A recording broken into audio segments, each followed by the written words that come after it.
गणनायकाय गणदैवताय गणाध्यक्षाय धीमहि गुणशरीराय गुणमण्डिताय गुणेशानाय धीमहि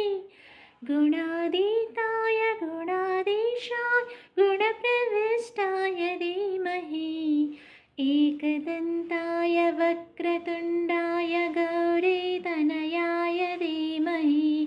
गजेशानाय बालचन्द्राय श्रीगणेशाय धीमहि एकदन्ताय वक्रतुण्डाय गौरीतनयाय धीमहि गजेशानाय बालचन्द्राय श्रीगणेशाय धीमहि गीतसाराय गीततत्त्वाय गीतगोत्राय धीमहि गूढगुल्फाय गन्धमत्ताय गोजयप्रदाय धीमहि गुणातीताय गुणाधीशाय गुणप्रविष्टाय धीमहि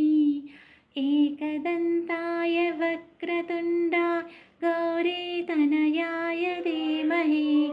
गजेशानाय बालचन्द्राय श्रीगणेशाय धीमहि।